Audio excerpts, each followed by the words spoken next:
Okay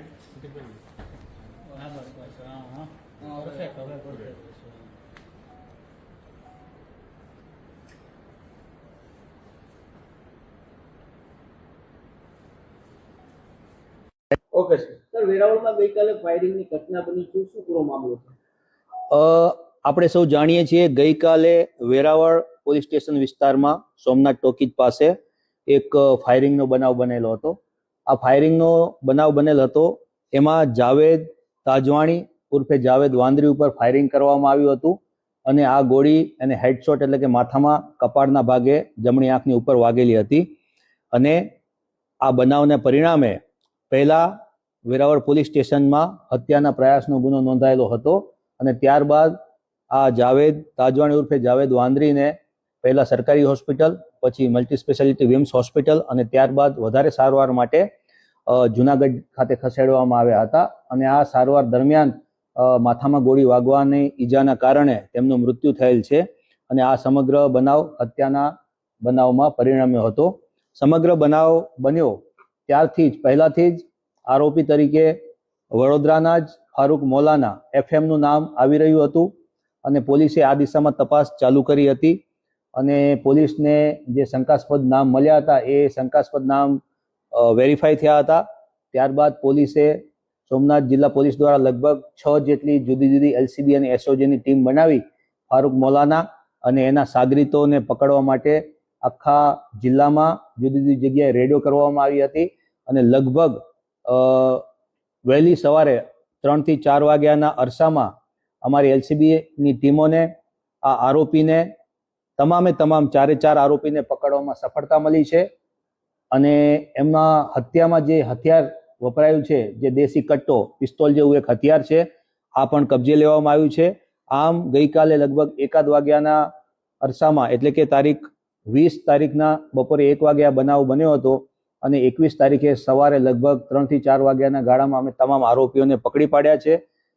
ગુનામાં ઉપયોગમાં લેવાયેલા વાહનો, ઉપયોગમાં લેવાયેલ હથિયાર એ તમામ કબજે કરી લેવામાં આવ્યું છે. આમ 24 કલાક કરતાં પણ ઓછા સમયગાળામાં સમગ્ર બનાવ ઉકેલી કાઢવામાં ગીર સોમનાથ પોલીસને સફળતા મળી છે.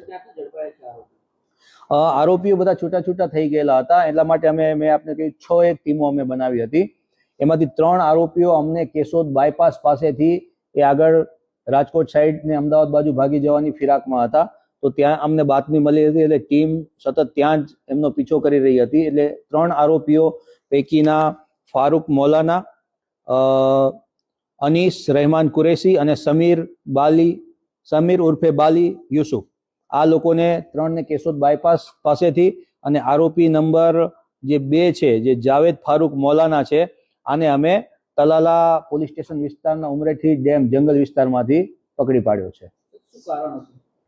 આ બનાવનું મુખ્ય કારણ આમ તો જે જાવેદ તાજવાણી ઉર્ફે જાવેદ વાંદરી છે એ પેલા આ મોલાના છે, એફએમ કહેવાય છે, એફએમ તરીકે કુખ્યા છે વિસ્તારમાં, એની સાથે જ કામગીરીમાં હતો. પછી ઘણા સમયથી બંને વચ્ચે નાના મોટા મનદુખ ચાલી રહ્યા હતા. એમાં જે ચૂંટણી ગઈ એમાં પણ કોને સપોર્ટ કરવો એ બાબતે પણ થોડું મનદુખ હતું. આ ઉપરાંત જે તાત્કાલિક કારણ હતું એ ટ્રાન્સપોર્ટેશનનું કારણ હતું. ફારૂક મોલાનાનો ફિશ સપ્લાયનો આસામ ગુવાહાટી સાઇડ ફિશ સપ્લાયના ટ્રકના કોન્ટ્રાક્ટ ચાલે છે. તો આ કોન્ટ્રાક્ટ આના લગભગ 10-15 વર્ષથી આ કોન્ટ્રાક્ટનું કામ કરે છે. પરંતુ એને એવી માહિતી મળી કે જે આ જાવેદ તાજવાણી ઉર્ફે જાવેદ વાંદરી છે એ લોકો પણ આ ટ્રાન્સપોર્ટેશનમાં ફિશ સપ્લાયના ટ્રાન્સપોર્ટેશન ઉદ્યોગમાં આ જંપલાવી રહ્યા છે. તેથી એને પોતાનો કોમ્પિટિટર ઊભો થયેલો દેખાઈ રહ્યો હતો. એટલે આ લોકો વચ્ચે આ બાબતે પણ લગભગ છેલ્લા અઠવાડિયાથી નાની મોટી ઘર્ષણ બોલાચાલી થતી હતી કે ભાઈ તું આ ધંધામાં આવીશ તો ફારૂક મોલાનાને એવો ડર હતો કે ભાઈ અમારા ધંધાની જે મોનોપોલી છે એ તૂટી જશે. તો મુખ્ય આ તાત્કાલિક કારણ આ છે. બંને પક્ષે ફરિયાદ છે. ફારૂક મોલાના ઉપર લગભગ આપણે જોઈએ તો 10 થી વધારે જુદી જુદી સેક્શનમાં હત્યાનો આપણે મર્ડર છે, હત્યાનો પ્રયાસ છે, એવા સંગીન અપરાધો એના ઉપર ઓલરેડી નોંધાયેલા છે. સામે મરણ જનાર વિરુદ્ધમાં પણ ઘણા બધા ગુનાઓ નોંધાયેલા છે અને એ ગુજસી ટોકના પણ આરોપી રહ્યા છે. કોના ભત્રીજાને? ડેથ થઈ એના સિવાય કોઈને એકને? ના, જ્યારે આ લોકો એક બીજી પણ એક એફઆઈઆર નોંધાણી છે.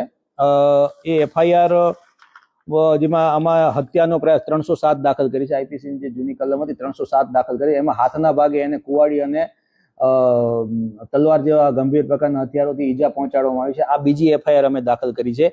એમાં પણ 2 આરોપી છે. એમાંના એક આરોપી છે રફીક કરીને, એને અમે અરેસ્ટ કરી લીધો છે. એમાં એક આરોપી અરેસ્ટ કરવાનો બાકી છે. તો એ આ ઘટનાને જ સંલગ્ન ઘટના છે. એ કોઈ બીજો અલગ બનાવ નથી.